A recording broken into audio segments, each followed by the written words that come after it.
Hello ವಿದ್ಯಾರ್ಥಿಗಳೇ, KCET ಹಾಗೆ neat ವಿದ್ಯಾರ್ಥಿಗಳಿಗೆ KA ಇವತ್ತು 2 ಇಂಪಾರ್ಟೆಂಟ್ ನೋಟಿಫಿಕೇಷನ್ನ ರಿಲೀಸ್ ಮಾಡಿದೆ. ಇವತ್ತಿನ ವಿಡಿಯೋ ಆ ಇಂಪಾರ್ಟೆಂಟ್ ನೋಟಿಫಿಕೇಷನ್ ಬಗ್ಗೆ ತಿಳ್ಕೊಳ್ಳೋಣ. ಮೊದಲನೇದಾಗಿ ವಿಶೇಷ ವರ್ಗದ ಅರ್ಹತಾ ಪಟ್ಟಿ. ಸೆಕೆಂಡ್ ಒನ್, ವಿಕಲಚೇತನ ವಿದ್ಯಾರ್ಥಿಗಳಿಗೆ ವೈದ್ಯಕೀಯ ತಪಾಸಣೆಯ ಅಂತಿಮ ಅವಕಾಶ.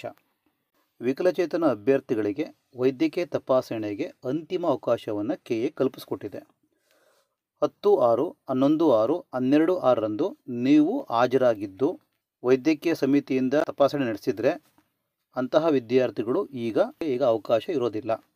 ಏನಾದರೂ ಆಬ್ಸೆಂಟ್ ಆಗಿದ್ದರೆ ಅಂತಹ ವಿದ್ಯಾರ್ಥಿಗಳು ಮಾತ್ರ 1/7/2024 ಅಂದರೆ ಜುಲೈ 1ನೇ ತಾರೀಕು ಮಲ್ಲೇಶ್ವರಂ, ಬೆಂಗಳೂರು KA ಆಫೀಸ್ ಖುದ್ದಾಗಿ ಹಾಜರಾಗಬೇಕು.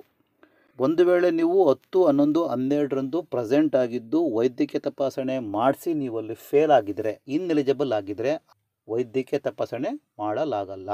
ದ ಸೆಕೆಂಡ್ ನೋಟಿಫಿಕೇಷನ್ ಈಸ್ ವಿಶೇಷ ವರ್ಗದ ಅರ್ಹತಾ ಪಟ್ಟಿ. ಹಾಗಾದರೆ ಸ್ಪೆಷಲ್ ಕ್ಯಾಟಗರಿ ಸ್ಟೂಡೆಂಟ್ಸ್ ಅಂದರೆ ಯಾರು? ಆಂಗ್ಲೋ ಇಂಡಿಯನ್ಸ್, ರಕ್ಷಣಾ ಮೀನ್ಸ್ ಡಿಫೆನ್ಸ್, CAPF ಯೋಧರು, CAPF, ರಕ್ಷಣಾ ಅಂದರೆ ಮಾಜಿ ಯೋಧರು, NCC ಅರ್ಹತಾ ಪಟ್ಟಿ NCC, ಹಾಗೆ ನೆಕ್ಸ್ಟು ಸ್ಕೌಟ್ಸ್ ಆ್ಯಂಡ್ ಗೈಡ್ ಅರ್ಹತಾ ಪಟ್ಟಿ.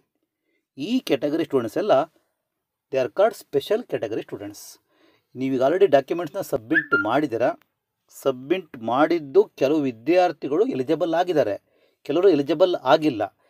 ಯಾರು ಎಲಿಜಿಬಲ್ ಆಗಿದ್ದಾರೋ ಆ ಲಿಸ್ಟನ್ನು ಈಗ ರಿಲೀಸ್ ಮಾಡಿದೆ. ನಮ್ಮ ಚಾನಲ್ಗೆ ನೀವು ಹೊಸಬ್ರಾಗಿದ್ದರೆ useful information about CET, NEET ಹಾಗೆ ಇನ್ನಿತರ ಎಜುಕೇಷನ್ ಅಪ್ಡೇಟ್ಸ್ಗಳು ಬೇಕು ಆಗಿದ್ದರೆ ನಮ್ಮ ಚಾನಲ್ನ ಸಬ್ಸ್ಕ್ರೈಬ್ ಮಾಡ್ಕೊಳ್ಳಿ.